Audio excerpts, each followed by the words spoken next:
league in sacks last year. Yeah. Obviously, your technical skills and your pass rush moves is something that people talk about. How did you become such a technician with your pass rush ability? Yeah, well, honestly, God-given ability, of course, thank God. But I had a really good defensive line coach, in college.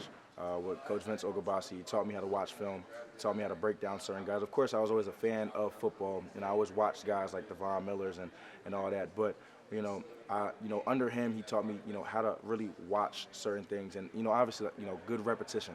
You got to take 10,000, reps to become a master at something, and just repping it over and over and over and over and over again.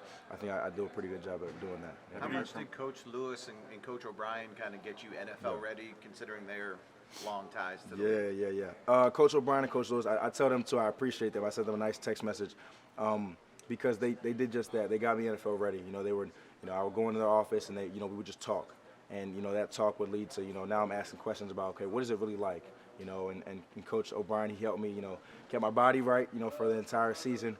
I appreciate him for that. Coach Lewis, he put me in, great positions on the defense. He put me at edge. He put me, floating around over the guard. He had me standing up, kind of, roaming around linebacker area. So I did everything, and I appreciate them for that. Did you think about hitting the portal at any point, when there was a new regime there?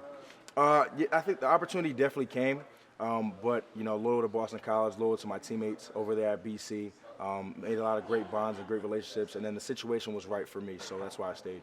There are a lot of great pass rushers on the defensive line, including Micah Parsons. How do you think you can fit with your game on this defensive line? Yeah, I think I'll fit. I think I'll be able to contribute. It always helps when you got, guys on both sides and then in the middle that, can pass rush or have a knack for the football. And I think I'll be adding, great value to that. And I'm very excited. Very, very, very excited. How much did you pay attention to the draft projections for you, whether you would be a first round or a second round? Did that matter to you at all? Yeah, I noticed it. I had family members, they would send me certain things. You watch ESPN and they have a quick segment out there talking about you. I've seen it, but I think I'm in the right spot. I thank God for that. Everything happens on this time, and I think, the Dallas Cowboys, they're going to get everything out of me, and I think that this is the perfect spot for me to, continue to grow and excel. Have you heard from Micah yet? Say it one more time. Have you heard from Micah yet? Yeah, he reached out to me. What have the conversations been like so far? It was quick. He kind of introduced himself, and he was like, "Let's get to work." And I said, "Let's do it. Like, I'm ready to ride." So, why is this the right fit? the coaching staff that's here, it feels like family here. The city of Dallas is a great city. It's different from Williamstown, New Jersey, up there for sure.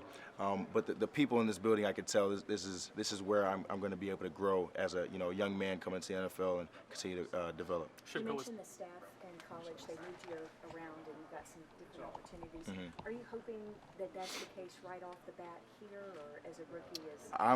I'm coming in here to work and to do whatever the coaches asked me to do.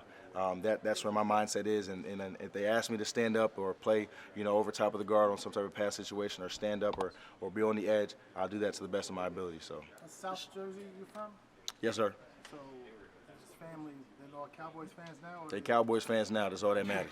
That's all that matters. Shipko was telling us that he was able to meet up with you guys when y'all came down to play SMU. Could you imagine the next time you saw him, y'all be on the same side again? Yeah, that surprised me. I was thinking about that when I got the call, and I remember, and Coach Shimmy, he actually called me after I got drafted, separately, and we talked about that. It was like, damn, I just saw you last year down here. Now you're my coach again, so it's pretty cool. Being an Eagles fan growing up, was there hope that maybe at the end of the first round that they might take you? I mean, there's hope that any team that was coming up that was going to take me, honestly. I did say, though, after my last season at Boston College, whoever takes me, that's whatever team I'm a fan of. Simple as that. They got Cowboys gear, your family now? Oh, yeah, all of it. I got an uncle, my Uncle Junior, shout out to him. He tore down his whole basement, and it's about to be all Cowboy stuff in there. So, yeah. Have they talked to you about, obviously from the East Coast, have they talked to you about the heat down here and the barbecue and those Yeah. So actually, my brother moved out to Houston not too long ago. So I came down here to visit, a few years in July. So I've experienced that Texas heat already in the summertime. So I'm going to have my little hand cloth ready when I walk out the house. I'll be okay. You ever had a ping pong table in your locker room? No, I didn't, but I'm a ping pong guy, so it'll be fun. A little competition, compete every day. What jersey number do you ultimately want to have, or the one that they're giving you? Is that fine, or are you trying to get something else? I'm good with my jersey number. I mean, I of course I want 6 or a single digit number, of course. but that's taken right now. So we'll have to find something else, or 41 I might just have to make that work. So